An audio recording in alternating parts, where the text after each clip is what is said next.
Existe uma sensação que quase todas as pessoas já experimentaram, mas poucas conseguem descrever. Ela surge quando olhamos para algo que pareça um humano, um rosto que, em primeira vista, parece familiar, mas ao mesmo tempo algo muito assustador. Mas não é aquele medo em um sentido tradicional, mas sim uma estranha mistura de desconforto e desconfiança, como se nosso cérebro percebesse um detalhe que nossos olhos não conseguem identificar. Essa reação pode acontecer diante de bonecos de cera muito realistas, robôs, personagens digitais ou imagens criadas por inteligência artificial. Quanto mais próximos da aparência humana elas se tornam, mais perturbadoras elas podem ser. Imagine que você está caminhando por uma rua movimentada, entre centenas de rostos e um chama sua atenção. Não há nada de estranho, nenhuma deformidade e nenhum detalhe grotesco, mas ainda assim, algo dentro de você percebe que existe alguma coisa errada. Você continua andando, mas a sensação permanece, e o curioso é que você não sabe explicar o motivo. Se alguém perguntasse o que havia de diferente naquele rosto, talvez você não encontrasse a resposta. Mas os olhos pareciam normais, o sorriso também. Cada detalhe, isoladamente, parecia permanecer a uma pessoa comum. É como se alguma parte silenciosa da nossa mente identificasse um detalhe invisível, algo que escapa da percepção consciente, mas que ainda assim parece importante o suficiente para não ser ignorado. E talvez seja por isso que certas imagens nos deixem extremamente desconfortáveis sem um motivo aparente. Era um domingo comum em Chicago. Depois do jantar, milhares de famílias faziam exatamente o que sempre faziam. Algumas assistiam ao noticiário da noite, outras apenas deixavam a televisão ligada enquanto conversavam na sala. Nada indicava que, nos minutos seguintes, uma das transmissões mais perturbadoras da história da televisão aconteceria diante de milhares de pessoas. Às 9h14 da noite, durante o bloco esportivo da WGN-TV, a imagem desapareceu. Por alguns segundos, a tela escureceu e uma figura surgiu. Ela usava um terno, óculos escuros e uma máscara de borracha do personagem Max Headroom, um ícone da cultura pop dos anos 1980, conhecido justamente por sua aparência artificial e computadorizada. Mas havia algo errado. O homem do vídeo balançava o corpo de maneira estranha e, atrás dela, uma chapa metálica girava lentamente. O vídeo não tinha nenhum áudio, além de um zumbido grave. Sack in 12 quarters finally did.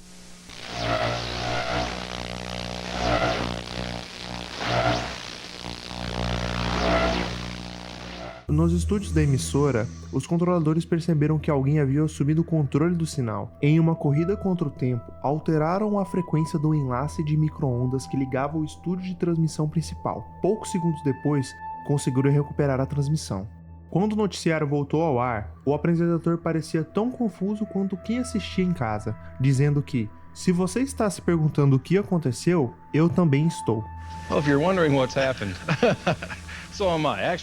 A polícia foi informada e a emissora iniciou uma investigação interna, tentando entender como alguém havia conseguido invadir um sistema considerado extremamente difícil de ser comprometido. E aquilo tudo parecia um incidente isolado, mas quase 2 horas depois a figura voltou. Mas desta vez, a invasão aconteceu na emissora pública WTTW, enquanto era exibido um episódio de Doctor Who.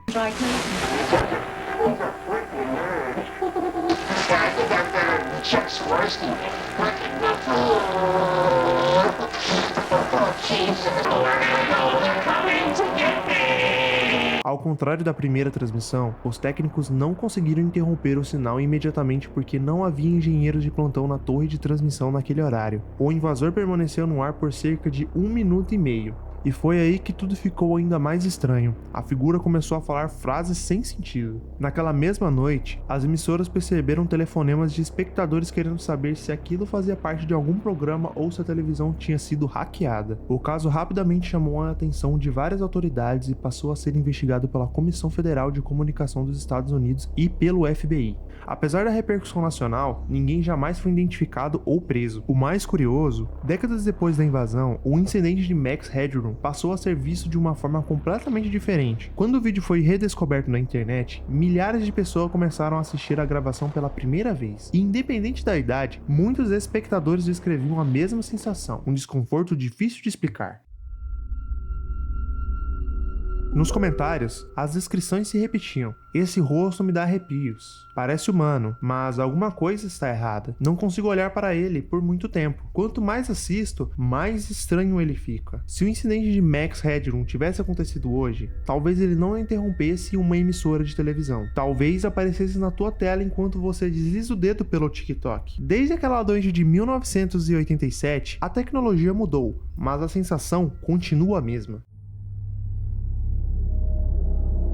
Nos últimos anos, milhares de vídeos começaram a seguir um padrão muito curioso. Eles duram poucos segundos, mas exploram muito bem o Vale da Estranheza. Talvez você tenha encontrado um desses vídeos sem perceber e se perguntado por que aquilo era tão desconfortável. Nas redes sociais, esses conteúdos costumam receber milhares de comentários. É curioso perceber que pessoas de diferentes países, idiomas e culturas descrevem exatamente a mesma sensação, como se todos estivessem reagindo ao mesmo detalhe invisível. Mas o fenômeno não nasceu nas redes sociais. Muito antes dos algoritmos aprender a nossa atenção, Hollywood já havia descoberto esse limite invisível. Em diversos filmes, diretores tentavam criar personagens tão realistas que parecessem humanos de verdade, mas o resultado era o contrário do que era esperado. Em vez de encantamento, muitas vezes surgia um desconforto. Curiosamente, muitos dos filmes mais lembrados por esses efeitos não são de terror, mas sim animações e produções milionárias. Projetos que buscavam impressionar justamente pelo realismo, mas quanto mais próximo da aparência humana seus personagens se tornavam, mais estranhos eles pareciam. Foi então que muitos estúdios começaram a fazer o caminho inverso. Em vez de perseguir o realismo absoluto, passaram a estilizar seus personagens com olhos maiores, traços mais simples e expressões exageradas. De certa forma, eles descobriram que nosso cérebro aceita melhor um desenho assumidamente artificial do que uma cópia imperfeita de um ser humano. E talvez isso explique o sucesso de tantos vídeos nas redes sociais. Eles exploram exatamente essa fronteira. Não são completamente reais e nem completamente falsos, mas existe aquele espaço desconfortável entre os dois.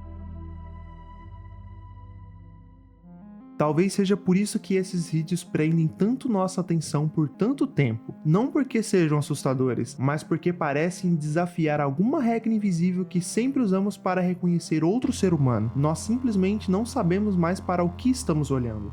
Talvez o Vale da Estranheza nunca tenha sido sobre robôs, inteligência artificial ou rostos artificiais. E é exatamente isso que o torna tão perturbador, porque no fim, o que mais nos assusta não é o desconhecido, mas sim aquilo que parece humano, mas não completamente vivo.